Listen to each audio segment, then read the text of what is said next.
Bonjour, bonjour. Donc là, nous allons travailler après le traitement.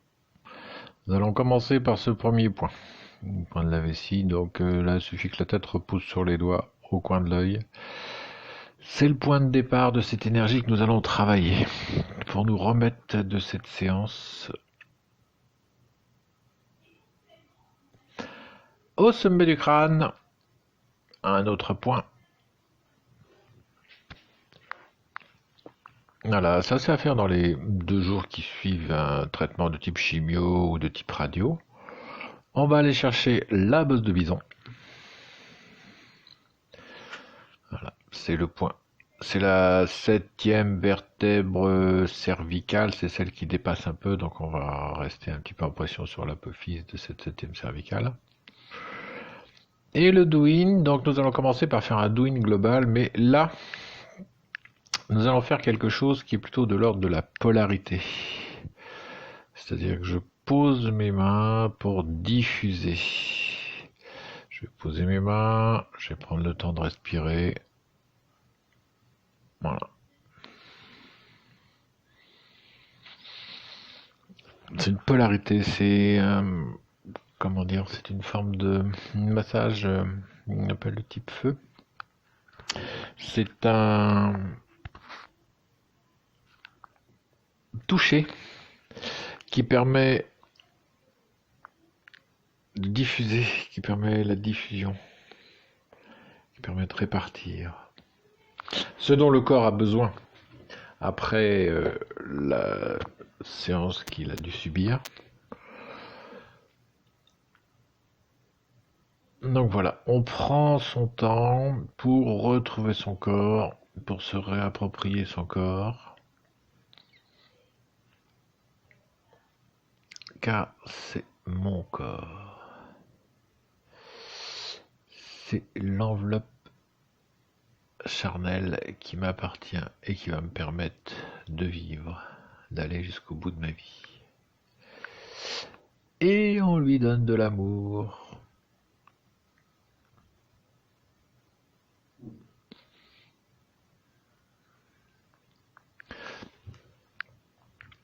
Là, ce que je suis en train de vous montrer, c'est un peu rapide.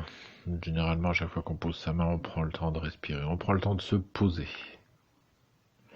Inspirer, souffler, voilà, on se pose un peu. C'est aussi pour se retrouver soi.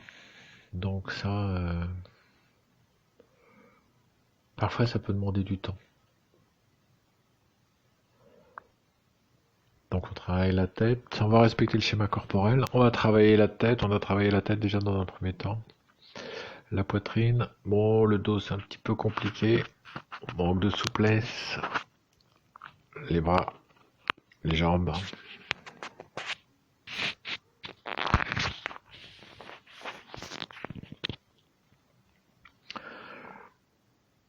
Et comme dans tout doing, comme dans tout traitement, comme dans tout traitement, parfois, ce que disait un professeur québécois que j'avais, parfois ça goûte bon. C'est sur ce point-là, on se sent bien. Alors, est-ce que c'est le ressenti de la main? Est-ce que c'est la sensation du corps? Est-ce que c'est une espèce de tout? Mais voilà, ça goûte bon. Alors si ça goûte bon, on reste. On insiste un peu. On prend du temps. Un peu plus que nécessaire. Mais enfin, c'est jamais. Voilà. Et tout ça en travaillant avec la respiration quand même. Prendre le temps de respirer. Donner du souffle. La respiration, c'est quand même ce qui nous maintient en vie. Alors, la plante du pied, donc on avait travaillé le dessous du pied, on va travailler sous la malléole, à une bonne largeur de main, au-dessus de la malléole, derrière le tibia. Nous avons un point aussi ici.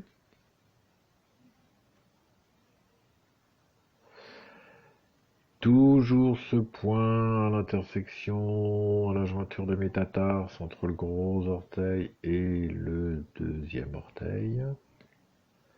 Sur l'autre pied, on travaille sous la malléole interne. Une bonne largeur de main au-dessus de la malléole interne et derrière le tibia. Alors c'est pas forcément quelque chose de précis, hein. Ce que je veux dire, c'est qu'à certains moments, on peut sentir que ça réagit à quelques millimètres près, donc parfois on peut bouger pour trouver le bon point. Donc le métatarse entre le gros orteil et le deuxième orteil, en remontant derrière ma jambe au début de mon mollet. J'ai un point ici, à la verticale de mon talon d'Achille, vraiment au milieu de la jambe, au niveau du mollet. Donc soit en appui, soit en polarité, on peut faire les deux. Dans le creux poplité c'est le creux qui est à l'intérieur du genou. Alors ça on peut s'enfoncer, hein. Parfois il est assez loin. Faut enfoncer son doigt pour le trouver. Et j'ai ma rotule, une bonne largeur de main sous ma rotule. Entre tibia et péroné, j'ai un autre point que je peux travailler effectivement. Là encore, soit en pression, soit en polarité. Et au-dessus de ma rotule, là, sur une largeur de 3 doigts au-dessus de ma rotule, à l'intérieur, j'ai un autre point.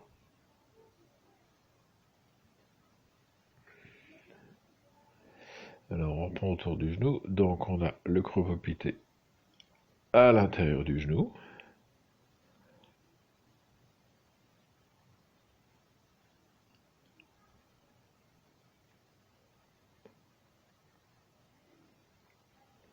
Une bonne largeur de main derrière le tibia à l'extérieur, un autre point. Et à une largeur de 3 doigts au-dessus de ma rotule, à l'intérieur, le long de l'os, j'ai mon autre point. Voilà, ça c'était pour s'occuper de nos jambes quand on a fini le doing. Et on retrouve notre petite balle de tennis qui va nous permettre de nous promener le dos de chaque côté de la colonne vertébrale, ce qu'on appelle la première ligne de vessie. Un coup à droite, un coup à gauche, on essaye d'aller jusqu'en haut. C'est pas du luxe, je vous fais la version rapide quand même parce que on peut prendre du temps pour arriver à ça. Et puis on va retourner sur notre sacrum. Donc sur notre sacrum, on a des points sur le sacrum et puis on a des points de chaque côté des vertèbres lombaires. C'est ce qui correspond aux lignes là. Voilà. Donc on va aller chercher le haut de son sacrum et on va remonter à peu près de bonnes largeurs de doigts de chaque côté de la colonne vertébrale jusqu'en dessous les dernières côtes. Un point qu'on rajoute qui est dans le creux de ma fesse. Quand je serre les fesses, mon muscle fessier fait une espèce de petit creux. Alors c'est le point qui est un peu sensible chez certaines personnes parce que c'est là que le nerf sciatique sort du dos pour descendre le long de la jambe. On va retrouver l'os de notre pubis, largement 2 largeurs de doigts. On appuie dessus. Et on va travailler la ligne centrale, on va remonter de notre pubis jusqu'au nombril, où on peut travailler sans polarité. Le nombril de chaque côté, juste à la bordure du nombril, on a un premier point sur l'horizontale qui passe par le nombril. Et un peu plus loin, 3 largeurs de doigts, facilement un autre point. Toujours sur l'horizontale du nombril. Puis on va aller chercher en dessous nos mamelons, pas la première la cinquième, donc dans la 6e intercostale. Pour vous, mesdames, ça correspond à peu près là où passe la partie, la baleine du soutien-gorge. Voilà. Et dans la côte qui est en dessous, l'intercostal 6 et 7. En haut du sternum, au milieu du menton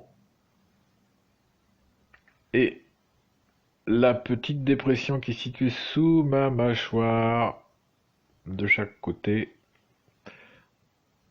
Voilà. Et là, je me suis surmonté jusqu'à la tête. La partie de Qigong maintenant. Donc, mes pieds sont dans l'axe de mes épaules, de mes hanches. Mes genoux ne sont pas verrouillés. Mon bassin est incliné vers l'avant. Et je me tiens comme si j'étais à bras-le-corps avec un arbre. Voilà. J'exagère toujours le mouvement de mes jambes, mais c'est pour dire que quand je respire, j'inspire par les pieds, ça monte jusqu'à la tête, et quand je souffle, ça me permet de plier les jambes et de redescendre. C'est comme si j'avais des racines. Voilà.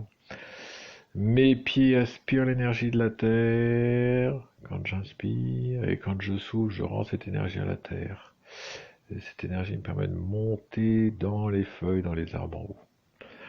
La deuxième partie, c'est si ça tire trop au niveau des épaules. Et on termine par du Qigong.